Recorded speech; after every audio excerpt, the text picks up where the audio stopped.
Bonjour et bienvenue à la première partie du webinaire sur le bien-être et la santé mentale. Ce webinaire vous est apporté par le programme bilingue de l'Ontario C'est chez moi en affiliation avec le programme d'aide à la réinstallation.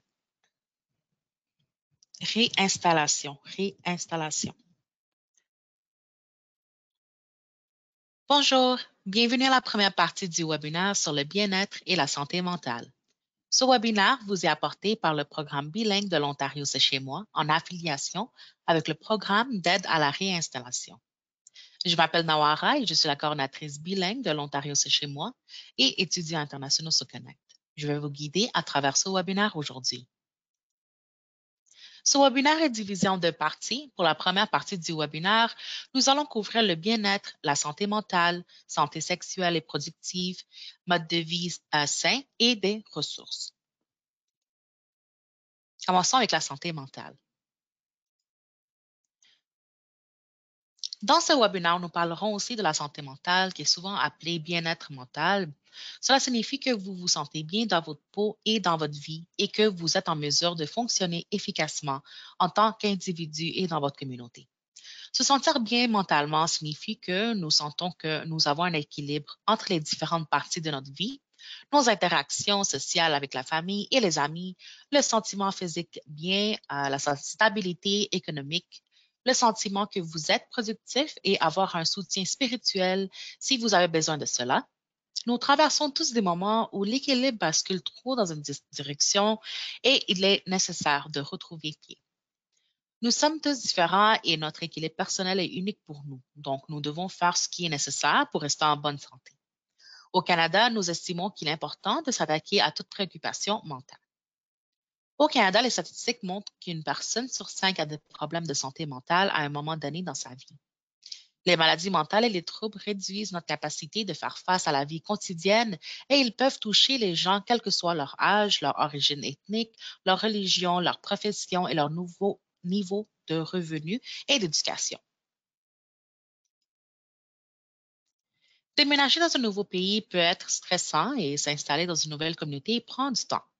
Pendant qu'une personne s'installe, il peut y avoir des sentiments de choc culturel et de mal du pays, ce qui est tout à fait habituel, mais dans certains cas, cela peut entraîner un problème de santé mentale. Toute personne, qu'elle soit née ici ou qu'elle soit venue au Canada en tant qu'immigrant ou réfugié, peut avoir été victime de guerre, de violence ou d'autres types de traumatismes qui peuvent entraîner une maladie mentale. Certains symptômes que les gens éprouvent après avoir subi un traumatisme, c'est qu'ils craignent l'autorité, ils ont du mal à faire confiance à d'autres personnes, peuvent éprouver une perte de mémoire ou souffrent de dépression et d'anxiété. Les enfants qui ont subi un traumatisme peuvent regresser ou en d'autres termes, commencer à se comporter comme des enfants plus jeunes. Ils peuvent aussi refuser de parler ou éprouver une anxiété extrême de séparation et refuser de quitter le côté du parent. Il est important de s'attaquer à ce problème chez les enfants afin qu'ils continuent de développer de leurs compétences d'apprentissage et sociales. Si vous, une personne de votre famille, éprouvez des problèmes de santé mentale comme l'anxiété, la dépression ou d'autres troubles mentaux, vous devrez demander de l'aide. Un médecin de famille peut diagnostiquer et traiter certains problèmes de santé mentale, mais peut aussi vous référer à un professionnel de la santé mentale. Les professionnels de la santé mentale peuvent diagnostiquer, traiter et aider à prévenir la maladie mentale par un traitement, des médicaments ou une combinaison de ces maladies. Ils peuvent vous aider à comprendre la maladie, à expliquer comment changer vos pensées et votre comportement. En thérapie, vous avez la possibilité d'exprimer vos sentiments ouvertement et confidentiellement. Il est important de mentionner que les préoccupations en matière de santé mentale peuvent aussi être davantage liées à l'anxiété et à la dépression, tout en passant par le processus d'établissement plutôt que par une maladie clinique continue qui doit être abordée. Il existe trois types principaux de maladies et nous allons décrire ce qu'ils sont ici. Donc, en premier, nous avons l'anxiété. Nous éprouvons tous de l'anxiété un jour ou l'autre, mais généralement, les symptômes disparaissent rapidement et ne causent pas de problème. Toutefois, lorsque l'anxiété présente des symptômes cognitifs, physiques et comportementaux persistants et graves et provoque une détresse qui nuit à la capacité de la personne de travailler ou d'étudier, de fréquenter des amis, d'accomplir des tâches de la vie quotidienne, il se peut que l'anxiété ne soit pas normale. Ensuite, nous avons aussi la dépression. La dépression se distingue nettement de la simple morosité, parfois appelée trouble dépressif majeur. La dépression clinique est un trouble complexe de l'humeur dans lequel interviennent divers facteurs, notamment la prédisposition génétique, la personnalité, l'état de stress et la chimie du cerveau. Bien qu'une rémission soudaine puisse se produire, la dépression n'est pas un problème de santé dont on peut se guérir par soi-même. Ensuite, il y a le trouble de stress post-traumatique. Le trouble de stress post-traumatique est une réponse émotionnelle naturelle à des expériences effrayantes ou dangereuses qui impliquent des préjudices graves, réels ou menacés pour soi-même ou pour autrui. Cependant, pour certaines personnes, les pensées ou les souvenirs de ces événements affectent sérieusement leur vie, longtemps après tout danger réel est passé. Ce type d'expériences sont appelées traumatiques. L'expérience de l'un de ces événements peut causer le syndrome de stress post-traumatique, mais cela ne signifie pas que tout le monde va l'obtenir ou l'expérience de la même manière. Tout le monde fait face à des situations difficiles, mais pour certaines personnes, les pensées ou les souvenirs de ces horribles événements affectent gravement leur vie, longtemps, même après que le danger est passé. Euh, le stress post-traumatique peut toucher n'importe qui, y compris les enfants. Avant de venir au Canada, certaines personnes en particulier, celles qui sont arrivées en tant que réfugiés, ont peut-être vécu des événements comme celui-ci. Les professionnels de la santé mentale, les psychiatres. Ce sont des médecins qui peuvent vous prescrire des médicaments. Leurs services sont couverts par l'assurance santé de l'Ontario. Pour consulter un psychiatre, vous avez besoin d'une recommandation d'un médecin de famille. Ensuite, il y a aussi des psychologues qui ne peuvent pas vous prescrire des médicaments. Leurs services ne sont pas couverts par l'assurance santé de l'Ontario, mais l'assurance maladie privée peut couvrir tout ou certains services des psychologues. Les services offerts par des psychologues, des travailleurs sociaux et d'autres conseillers ne sont pas couverts par l'assurance santé de l'Ontario. Ces services peuvent être offerts par l'entremise d'un organisme de santé mentale, d'un hôpital ou d'un centre de santé communautaire. Il y a aussi des conseillers et des thérapeutes qui fournissent des conseils psychologiques, mais ne peuvent pas vous prescrire des médicaments. Ils ont souvent une formation en travail social et vous devez payer pour ces services qui ne sont pas couverts par l'assurance santé de l'Ontario. Les professionnels de la santé mentale travaillent souvent avec une équipe d'autres professionnels. Donc, il y a des travailleurs sociaux, des ergothérapeutes et des infirmières communautaires pour vous aider dans votre santé mentale et votre maladie mentale. De nombreux employeurs ont un programme d'aide aux employés qui aide à mettre les employés en contact avec des services de counseling ou d'autres services de traitement et de soutien en santé mentale. Il est gratuit et confidentiel d'appeler votre programme d'aide aux employés. Donc, les services de ce programme sont payés par le régime d'assurance de l'employeur. Ce programme peut également être appelé programme d'aide à la famille des employés. Renseignez-vous sur les services de counseling gratuits et peu coûteux d'un travailleur de l'établissement. Santé sexuelle et reproductive. Les cliniques de santé sexuelle. Donc, les cliniques de santé sexuelle offrent des services de santé confidentiels. Ils offrent de l'information, références, counseling et des traitements. Ils font des tests de grossesse, offrent des contraceptions qui sont gratuites ou à faible coût. Ils font des tests d'infections sexuellement transmissibles et de VIH. Une partie des centres de santé communautaires ou des unités de santé publique. Donc, n'hésitez pas de visiter le site web de Sexual Health Ontario. Il y a une section en français où vous pouvez trouver des cliniques de santé sexuelle et voir leurs services. Planification familiale. Il existe de nombreux types de contraception disponibles en Ontario. Les condoms sont distribués gratuitement dans les cliniques de santé sexuelle et les unités de santé publique. Les pilules contraceptives sont disponibles sur ordonnance. Une clinique de santé sexuelle peut facturer moins que la pilule contraceptive. D'autres types de contraception disponibles en Ontario comprennent les éponges, les dispositifs intra-utérins et les injections. Les femmes ont accès à la pilule contraceptive d'urgence ou pilule du lendemain qui est prise après les rapports sexuels. Les femmes qui tombent enceintes et qui ne souhaitent pas élever l'enfant peuvent porter le bébé à terme et placer l'enfant avec une autre famille pour adoption.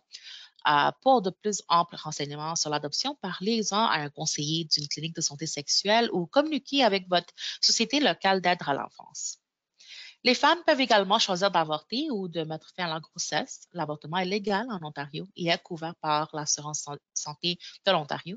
Visitez une clinique de santé sexuelle pour plus d'informations. Parlez à votre médecin des meilleures options qui sont disponibles pour vous. Grossesse et sage-femme. Si vous êtes enceinte, en plus de votre médecin habituel, vous pouvez choisir les soins d'un obstétricien ou d'une sage-femme. De nombreuses femmes au Canada choisissent d'avoir une sage-femme. Les hommes et les femmes travaillent comme sage-femme en Ontario. Le gouvernement payera pour une sage-femme même si vous n'avez pas d'assurance santé de l'Ontario. Toutefois, si vous n'avez pas d'assurance santé de l'Ontario, vous devrez payer des frais supplémentaires comme des analyses sanguines et des échographies. Si vous devez accoucher à l'hôpital, vous devrez payer les frais d'hospitalisation. Avec les grossesses à faible risque, vous pourriez être en mesure d'avoir votre bébé à la maison avec l'aide de votre sage-femme. Les sages-femmes peuvent vous assister à l'hôpital si vous avez une grossesse ou des complications à haut risque. La demande de sages-femmes est supérieure au nombre de sages-femmes disponibles. Il n'y a pas assez de sages-femmes pour répondre à la demande en Ontario. Par conséquent, vous devrez contacter une sage-femme dès que vous découvrez que vous êtes enceinte. Vous n'avez pas besoin d'une recommandation de votre médecin pour obtenir une sage-femme. Toutefois, vous pouvez demander à votre médecin de famille les noms des cabinets de sages-femmes dans votre région. Visitez l'Association des sages-femmes de l'Ontario. Pour trouver une sage-femme, vous pouvez voir le site web ontariomidwives.ca pour avoir plus de renseignements. Un mode de vie sain. Nutrition. La nourriture est l'une des parties les plus importantes d'un mode de vie sain. Les aliments transformés, la restauration rapide, la malbouffe et les aliments prêts à manger sont très courants au Canada. De nombreux experts croient que ces types d'aliments sont l'une des causes de l'obésité. Au Canada, 20 de la population est obèse ou en surpoids. L'obésité peut causer des problèmes de santé majeurs, comme le diabète, l'hypertension artérielle et les maladies cardiaques. Il peut être tentant de choisir ces options faciles et bon marché, surtout lorsque vous êtes occupé avec le travail, l'école ou prendre soin de vos enfants. La meilleure façon d'éviter les problèmes de santé causés par une mauvaise alimentation est de manger des aliments entiers et de repas que vous préparez à partir des ingrédients crus. Les aliments transformés et préparés sont riches en gras et en sodium et comprennent également d'autres produits chimiques. Aliments entiers et aliments transformés. Les aliments entiers sont des aliments qui ont été transformés ou raffinés le moins possible. Par exemple, comme des légumes frais, des fruits frais, des viandes fraîches et le poisson. En outre, les aliments de base tels que le riz ou des paquets de haricots, etc. Les aliments transformés sont préparés dans une usine avec des additifs ou des agents de conservation.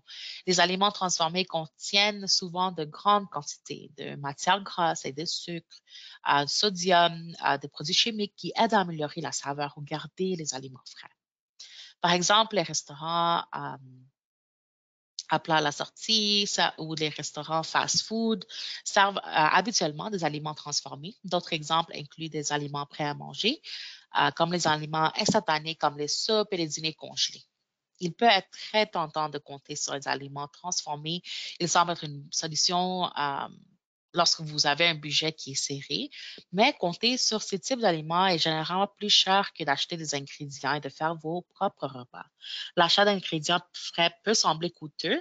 Cependant, avec un peu de planification supplémentaire, vous pouvez acheter des aliments entiers pour des repas nutritifs pour moins d'argent que les aliments transformés. Nourriture et traditions culturelles.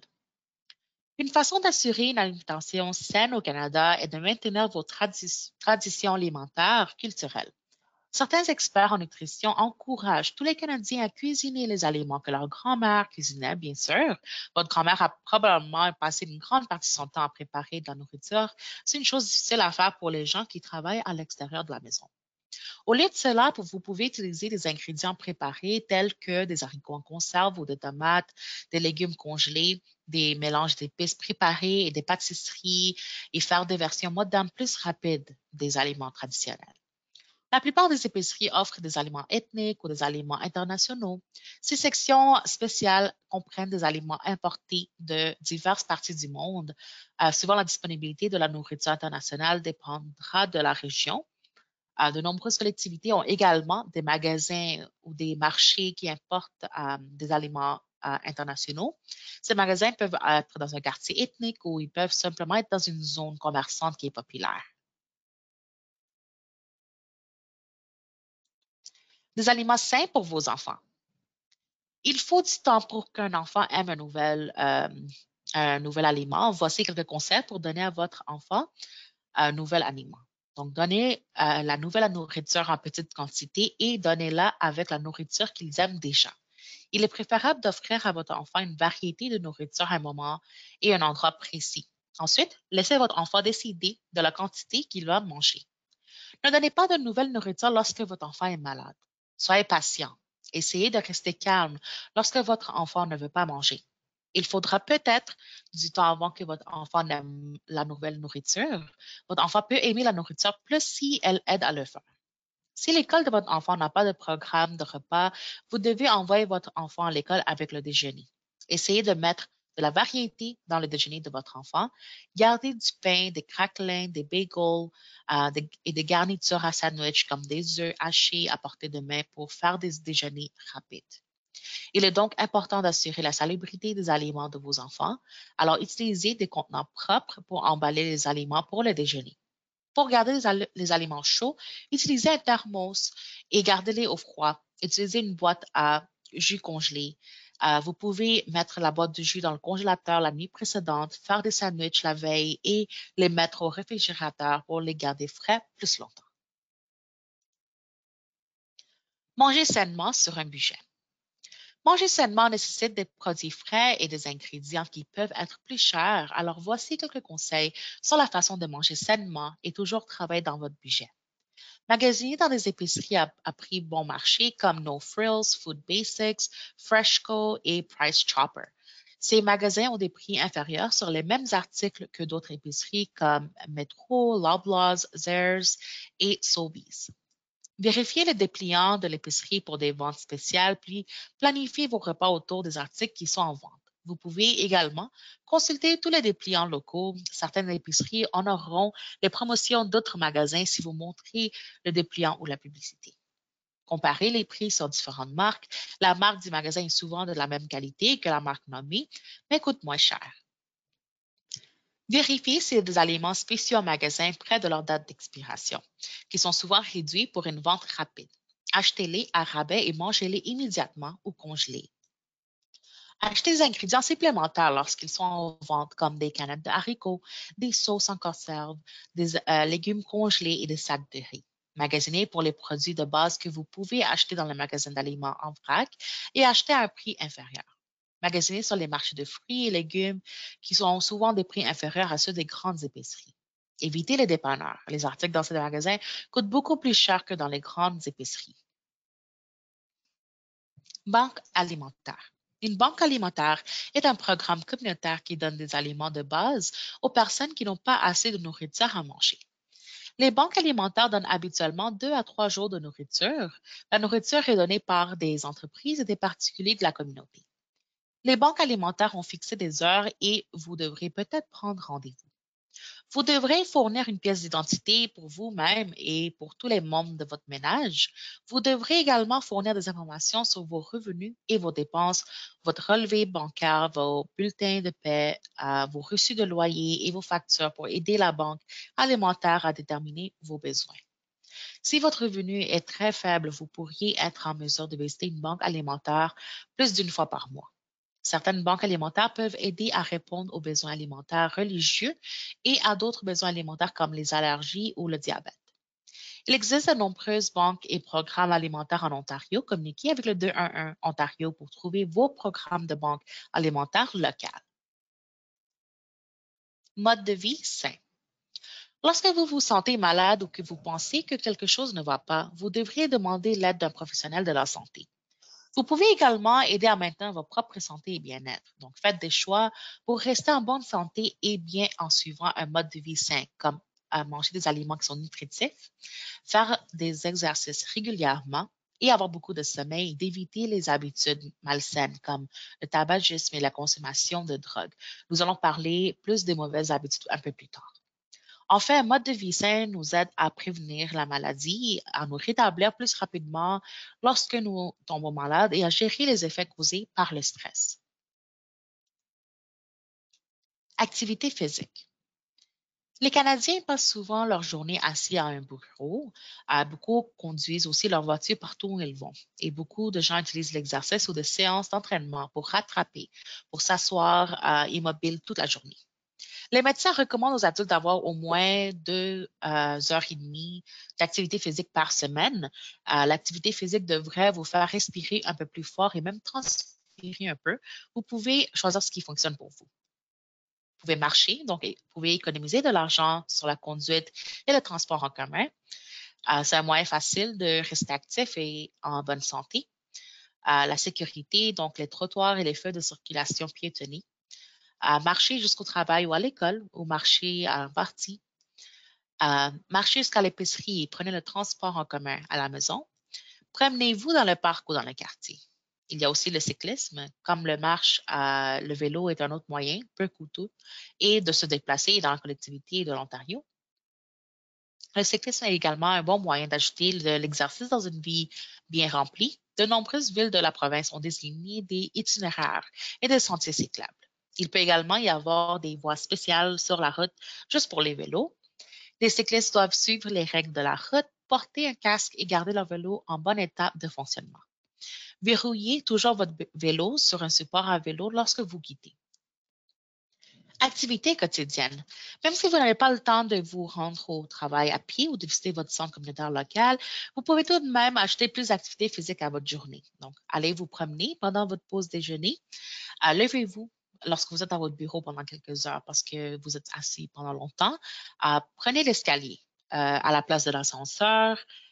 Aussi, stationnez votre voiture un peu plus loin de l'entrée. Ça va vous donner l'opportunité de marcher.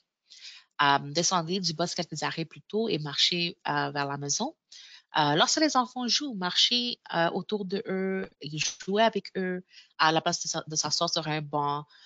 Donc, c'est bien de courir avec eux, de jouer avec eux aussi. Donc, vous pouvez utiliser ces exemples d'activités quotidiennes pour vous rester actifs. Les enfants actifs. L'exis- les enfants actifs. Les experts s'entendent pour dire que les enfants du Canada passent trop de temps à l'intérieur à l'aide d'ordinateurs et à regarder la télévision. Les enfants devraient faire au moins 60 minutes d'activité physique chaque jour. Les écoles ont essayé d'encourager l'activité, mais les enfants devraient être actifs après l'école et les fins de semaine. Faites du temps en plein air une partie de votre vie de famille, marchez autant que possible ou visitez votre parc local. Prenez des photos des plages ou des parcs locaux. C'est un moyen peu coûteux de s'amuser et de rester actif. Inscrivez vos enfants à des équipes sportives, à des cours de natation, à des camps et des programmes en plein air. Bon nombre de ces programmes sont gratuits ou peu coûteux. Demandez à votre travailleur d'établissement de vous obtenir de l'information sur les programmes dans votre région. Centre communautaire d'activité physique. Vous n'avez pas besoin de rejoindre une salle de gym goûteuse pour faire de l'exercice régulièrement. De nombreux centres communautaires offrent des centres de conditionnement physique gratuits ou qui est aussi peu coûteux. Ils offrent des cours d'exercice et aussi il y a des piscines. Les programmes peuvent nécessiter l'inscription à l'avance. Inscrivez vos enfants aux équipes sportives, aux cours de natation, aux camps et des programmes en plein air. Pour plus de renseignements, visitez un centre communautaire de votre région et vous en apprendrez davantage sur leur programme. Demandez de l'information à travers de l'établissement ou rendez-vous à 211 Ontario.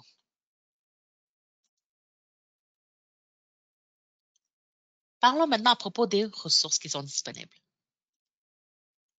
Ces lignes d'assistance peuvent fournir de l'aide et de soutien. Donc, il y a aussi la ligne d'aide en santé mentale qui fournit de l'information sur les services de santé mentale en Ontario. Un spécialiste de l'information vous aidera à répondre à votre appel, à votre courriel ou à votre clavardage 24 heures sur 24, 7 jours sur 7. Le service est gratuit et confidentiel. La ligne d'aide en santé mentale se trouve à 1-866-531-2600 ou sinon, vous pouvez aussi visiter leur site web. La ligne d'aide sur les drogues et l'alcool fournit de l'information sur les services de toxicomanie en Ontario. La ligne d'aide aux drogues et à l'alcool est le 1-800-565-8603. Il y a aussi des lignes d'aide sur les jeux qui fournissent de l'aide en toxicomanie, du soutien aux jeux, soutien familial et de l'information. La ligne d'aide aux jeux problématiques de l'Ontario est le 1-888-230-3505. Pour plus d'informations, visitez Connex Ontario. Il y a aussi Jeunesse J'écoute, qui est le seul service de soutien à l'échelle du pays qui est accessible 24 heures sur 7. Ils offrent un service d'intervention professionnelle, d'information, de ressources et un service de soutien bénévole par texto aux jeunes en français et en anglais. Il y a aussi Allô J'écoute, qui offre un service de soutien confidentiel aux étudiants de niveau postsecondaire en Ontario. Où que vous soyez en Ontario, vous pouvez appeler la ligne d'info de santé sexuelle de l'Ontario qui fournit des services confidentiels et disponibles en plusieurs langues. Nous aimerions vous fournir le site web d'établissement.org où vous pouvez trouver des informations qui sont liées à de nombreux sujets qui sont différents. Parlons maintenant à propos du programme L'Ontario, c'est chez moi. L'Immigration, Réfugiés et Citoyenneté Canada et le ministère des Services à l'enfance et des services sociaux communautaires de l'Ontario financent le programme L'Ontario, c'est chez moi afin de faciliter l'établissement des nouveaux arrivants en Ontario et de les aider à faire des choix plus éclairés. Vous pouvez visiter notre site web et n'hésitez pas de nous contacter par téléphone ou soit par courriel. Nous avons aussi le projet Bilingue étudiants internationaux se connectent. Le ministère des Services à l'enfance et des services sociaux et communautaires de l'Ontario finance le projet Étudiants internationaux se connectent afin d'offrir des mesures de soutien aux étudiants internationaux et à leurs familles. Donc, n'hésitez pas de visiter notre site web et de nous contacter par courriel ou par téléphone. Et parlons maintenant un peu à propos de COSTI. COSTI Immigrant Services, c'est un organisme multiculturel à vocation communautaire qui sert chaque année plus de 39 000 clients dans ses 18 bureaux situés dans la région du Grand Toronto. COSTI coordonne le projet L'Ontario, c'est chez moi et Étudiants internationaux se connectent pour l'ensemble de l'Ontario. On est rendu à la fin de cette présentation. Merci beaucoup d'avoir écouté ce webinaire et bonne journée.